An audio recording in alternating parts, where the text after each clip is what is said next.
Hey, hey, my fellow angling addicts.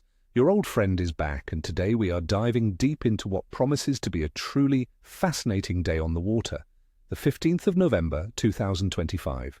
Friends, this day is going to be a real test of skill and patience, but with the right approach, it could still hold some pleasant surprises. So if you are wondering if it is worth heading out, stick with me, because by the end of this forecast, you will know exactly what to do to put some fish in the net.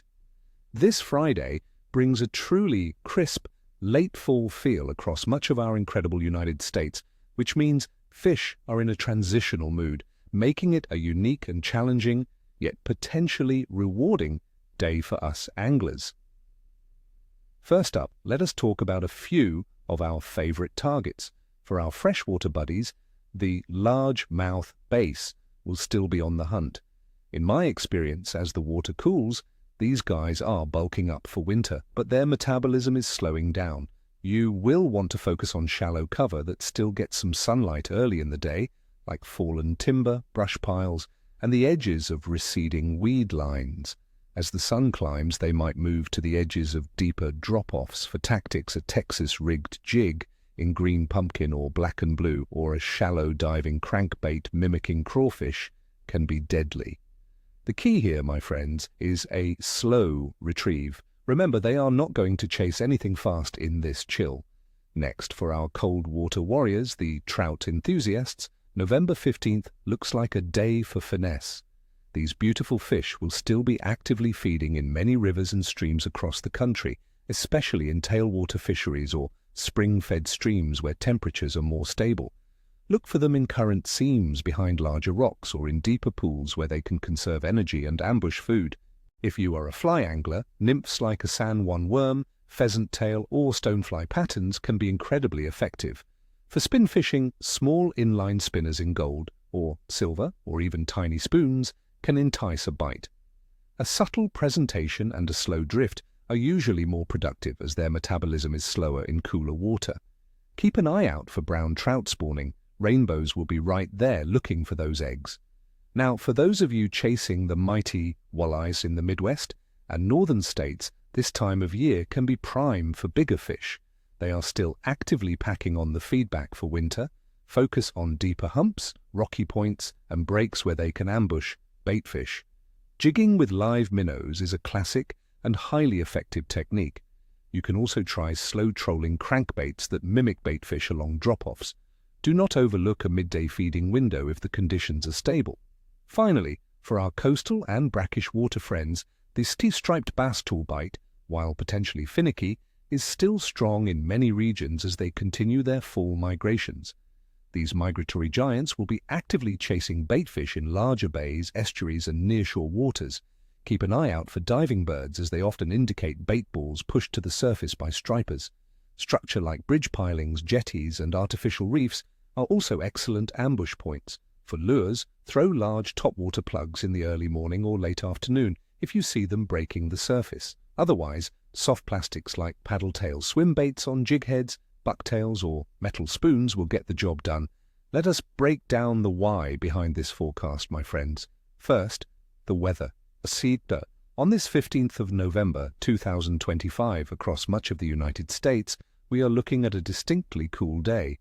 Temperatures will range from about 35 degrees Fahrenheit in the morning, climbing to 39 degrees at noon, then dropping to 37 in the evening and 33 at night. That is chilly. Crucially, we expect 0 inches of precipitation, meaning no rain or snow to spoil our fun. Atmospheric pressure is expected to be stable or slowly falling, which, from my experience, is usually a good sign for active fish, often triggering a feeding response. We might see moderate winds, possibly from the north or northwest, bringing that cooler air, so bundle up. Water temperatures are definitely on a downward trend across the country as we move deeper into November. In many freshwater bodies, you can expect temperatures anywhere from the mid-40s to the low 60s Fahrenheit, depending on your latitude. Northern lakes, for instance, could be in the low 50s. In coastal areas like the Main Bay, surface temperatures are in the upper 50s, with rivers slightly cooler in the mid-50s. This cooling forces fish to seek out warmer pockets, think rocky areas, shallower wood, or sun-exposed flats, or to move to deeper, more stable thermal zones. This temperature shift is crucial. It does boost their metabolism, but they will be more sluggish, so slower presentations are absolutely vital. Now for the fifteenth moon phase. On November 15th, 2025, the moon will be in a waning crescent phase, with its illumination between 13 and 22%. The moon is 25 days old, getting closer to the new moon. Popular fishing wisdom often links the waning crescent phase, especially as we approach a new moon, with a slower bite. Some old-timers believe that fishing slows down as you approach a new moon. While the moon can certainly have an influence, I believe this week the dramatic weather changes will be the dominant factor driving the fish to bite. In terms of an overall fish activity, November 15th finds many species in a late fall mode, actively transitioning to their winter patterns.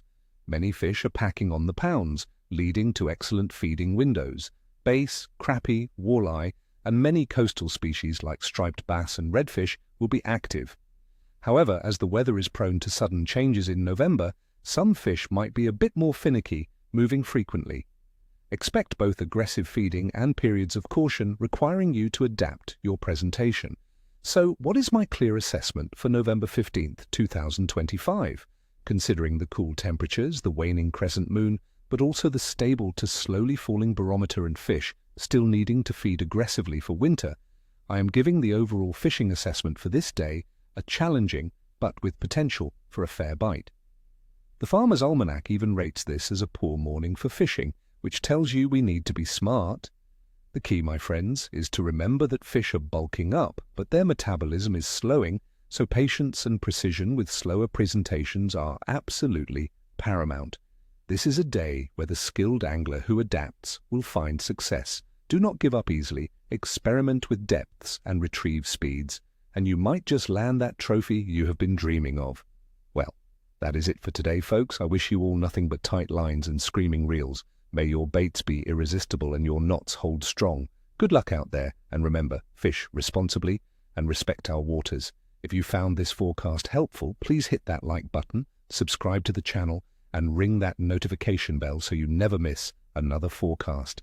And tell me in the comments below, what are your go-to late fall tactics for tricky days like this? What are your plans for this weekend? I love hearing from all of you, so share your wisdom.